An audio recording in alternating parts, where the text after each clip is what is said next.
کولکتہ کے اس کونے میں ایک سچائی برسوں سے دب کر بیٹھی ہے۔ ویسٹ بنگال کی گورنمنٹ جابز میں مسلمان امیدواروں کی تعداد صفر کے قریب ہے۔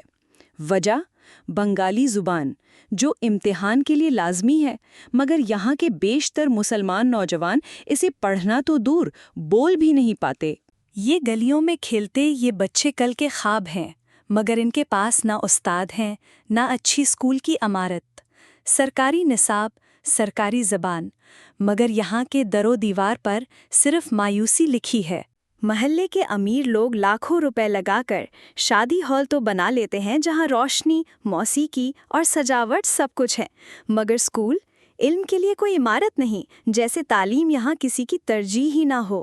رمضان آتا ہے تو بازار رنگین ہو جاتے ہیں، کپڑوں اور جوتوں کی خریداری میں لوگ دن رات لگے رہتے ہیں، لیکن مسجدیں خالی، تراویح کی صفیں ادھوری اور صدقہ و خیرات کم۔ ہم نے دین کے اصل مقصد کو کھو دیا ہے۔ جب مانسون برستا ہے تو یہاں کی گلیاں دریا بن جاتی ہیں، نالے ابل پڑتے ہیں، گندا پانی گھروں میں آ جاتا ہے، بچے اس پانی میں کھیلنے پر مجبور ہیں اور پھر بیمار پڑ جاتے ہیں۔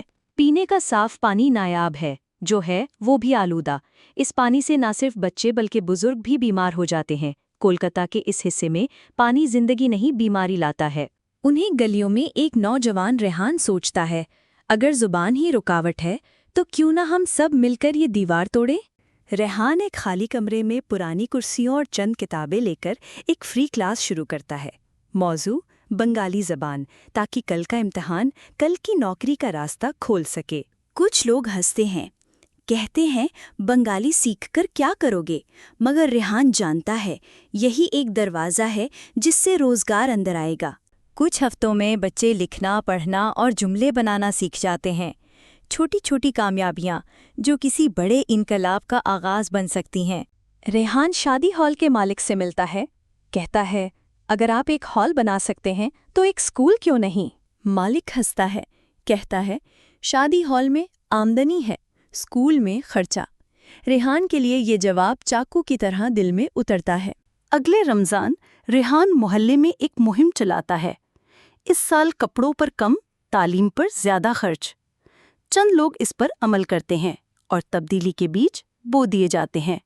مانسون آنے سے پہلے ریحان چند نوجوانوں کو ساتھ لے کر نالے صاف کرتا ہے، پانی کے پمپ لگاتا ہے اور گلیوں میں پانی کے بہاؤ کا راستہ بناتا ہے۔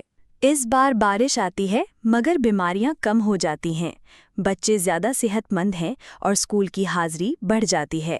2 سال بعد اسی محلے کا ایک نوجوان بنگالی زبان میں پاس ہو کر پہلی گورنمنٹ جاب جیت لیتا ہے۔ یہ 0 سے 1 کا سفر ہے اور 1 کے بعد 100 آ سکتے ہیں۔ یہ کہانی صرف ایک محلے کی نہیں، یہ ہر اس بستی کی کہانی ہے جہاں تعلیم کی کمی، غلط ترجیحات اور سہولتوں کی کمی نے زندگی کو مشکل بنا دیا ہے۔ لیکن اگر ہم چاہیں تو راستہ موجود ہے۔